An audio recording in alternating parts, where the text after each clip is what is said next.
Changes for Instacart shoppers doing Publix orders. I'm Brian with Bulldog Delivers. Let's hit it. Hello again, and yes, it's been a couple of weeks since I've last chatted with you, and I'm sorry it's taken so long, but my life situation has not changed. I still don't have a replacement vehicle. I don't even have any money from the insurance company, and it's been a month and a half. And my computer, well, it's back up and running, but not without drama there too. Oh my goodness. Let's get right into it, shall we? So just a quick life update here. So the insurance company has come back with a number, finally, in writing. I challenged it because their numbers are thousands of dollars way too low, and they're not budging. And, I've been trying to get them to come up a little bit. Let's find something here. They're not interested in negotiating anything. So I'm taking them to court. That's it. I'm not going to say anything more about it. This is one of the many reasons why I haven't given out too many details of the case, because of the potential for litigation. And I've reached that point where I have to sue them now. I'm going to put, for your information, in the description box down below, a video that I came across this weekend, and that is what to do in case you are in a car wreck. And there's a lot of things you need to know. And this is really important stuff. I don't have a relationship with this lawyer, at least not at the time of making this video. And, I've only seen his ads around town and the like, and I've seen him involved in the community. That's how I got to start watching, some of the videos and stuff. And I just think it's really important information that you need to watch, because this is important whether you are a delivery driver or not. There's still very important information, because if you're ever in a situation like this, you need to be as prepared as possible, because it is a traumatic experience. You will be shaken up. You will be tossed around like you've never been tossed around before. So there are things that you still need to keep a clear mind, and I just think there's some good info there that you need to know. So in my last update, I told you about my computer crashing, and I went to the computer shop, and they called me up. They gave me an estimate, 2 hours, $150, reinstall Windows, back up the data, put it back on the computer, and I'd be good to go. Well, I got the computer back home. There's no data on it. So I called the shop, and they bounced me around to 4 different people. Finally, I got to the technician that actually worked on the computer, and he says, I got to look into this. So he looked into it, got back to me the next day. He didn't back up the data at all, and there was nothing in his notes to do so. Apparently, the person that I talked to on the phone never put down the notes to back up the data. Everything that was on that hard drive is gone. So the guy said, all right, there's a couple things we can do. He says, can you bring the computer back to me, and I will see if there's anything that can be retrieved from it. So I did. Got a call the next day. Sorry, I've got bad news for you. They gave me a complete refund. So I'm happy about that. I'm also happy that I do have some backups available. The only problem is I was not, as with everything going on in the past few months, I didn't run a backup to an external hard drive in the past 2 months. So anything that I did on the computer within the past 2 months is gone, except for my business records, which I do keep online. So thank goodness I kept that on the cloud services. Some of those really important things like taxes and the like, all that stuff is kept on the cloud. Thank God it was. But I'll tell you what now, this really changed the way I handle my backups, not only to be more religious about it, but also to do more online stuff, which I have now gotten a nice big cloud account so that this should never be a problem again. Now, of course, you want to be careful about what you put on those cloud backups, right? So when it comes to the car, at least I've got some resources that are immediately available that I can get through this for a while so that I can go ahead and punch back really hard, and I'll let you know I'll let you know what happens. But a lot of good things happened to me this weekend. I made a whole lot of money doing the beachfront towns, and heck, I even got $65 worth of food from a delivery that went bad. Yeah, here's what happened. I'll get to this Publix story in just a moment. But Grubhub, I was doing a Grubhub delivery. It was $18 to go like 4 miles. And that was most of that was just driving to the restaurant itself. It was Asian cuisine, and oh my gosh, I've never been to this place before, so I was really interested to see what it was like. And so I get there, and I had to wait maybe 10 minutes for the order. No big deal, right? I can sit and wait for a whole hour for this thing because the delivery was just about a mile down the road. So I finally get to see the address after I get the food, and immediately I knew where I was going. I knew that this was a resort community, high-rise buildings and the like.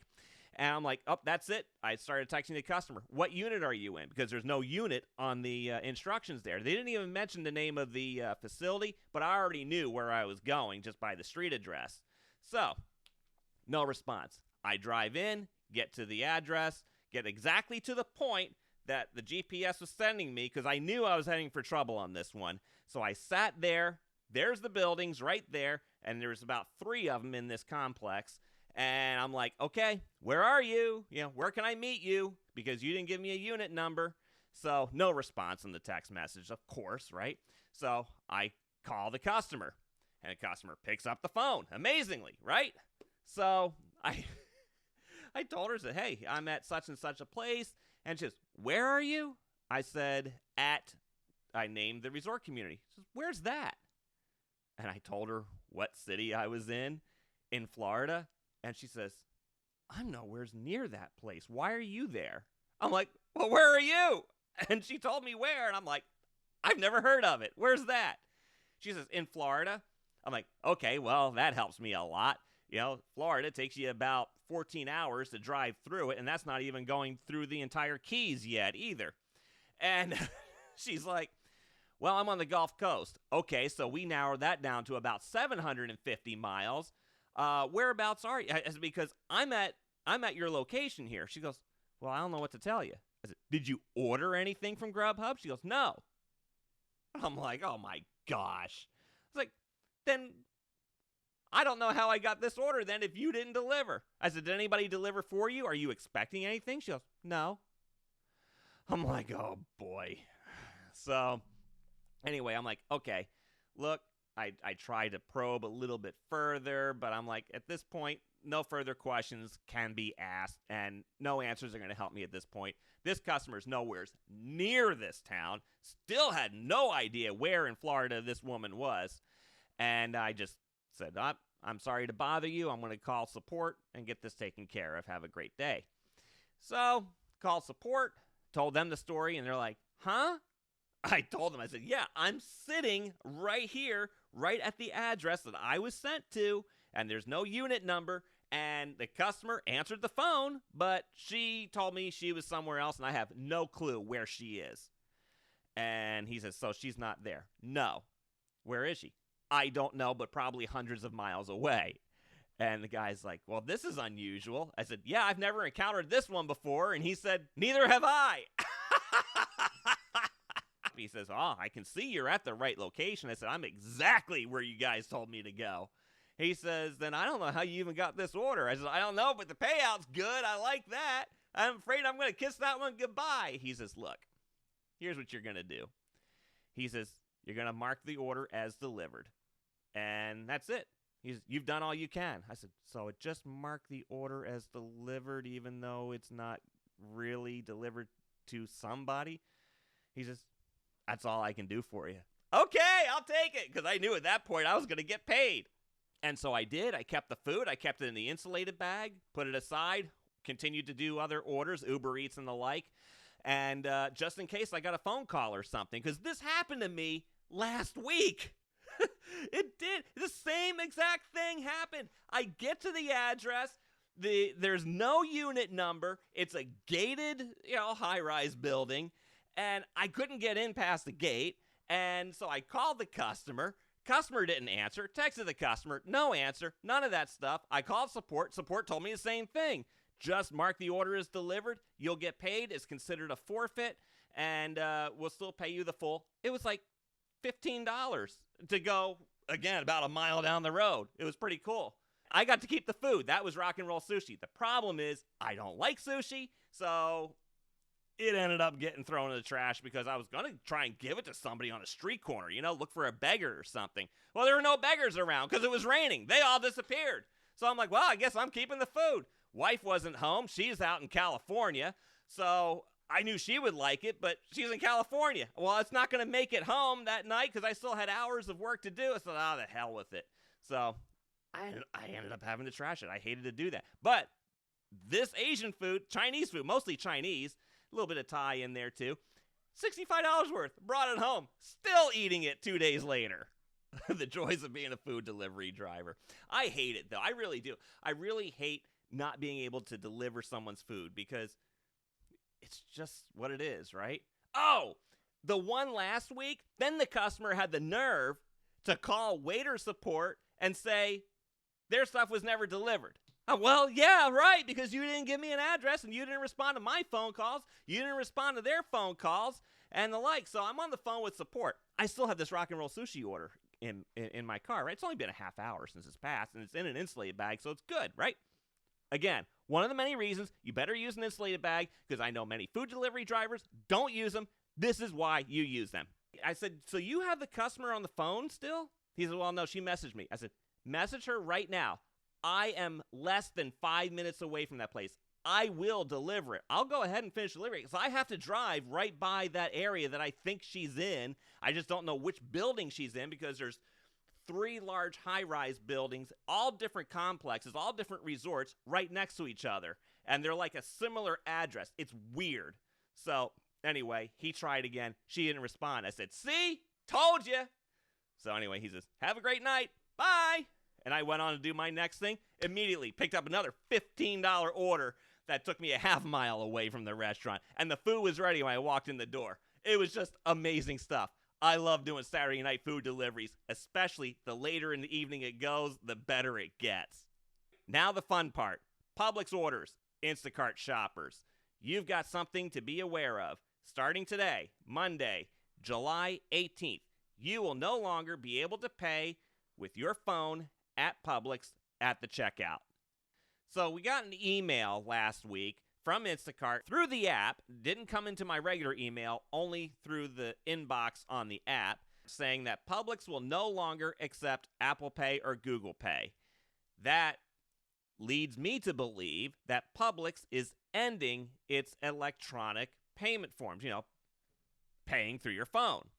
And the way Instacart words it is that no longer will Publix be accepting those electronic payments. Is that true? I don't think so. I shopped several different Publix stores this weekend. I asked everybody I came in contact with on the front end, cashiers, supervisors, store managers, what do you know about this? Nobody got any memo about this whatsoever. I said, is Publix ending its ability to pay electronically, through the phones here? Well, see, I got 2 phones actually, to pay electronically. And they're like, no one told us anything. So Publix is not ending Google Pay or Apple Pay acceptance at the checkouts. And the guy looked at me like I have 3 eyes. And I said, okay, that's all I need to know. Thank you. What's going on here? I don't know. Who is somebody either just not getting the memo until today, or is Instacart lying to you? Either way, you are going to need your Instacart payment card. The little green card that's got the carrot logo on it. That is what you're going to have to pay for all your orders at checkout at Publix with.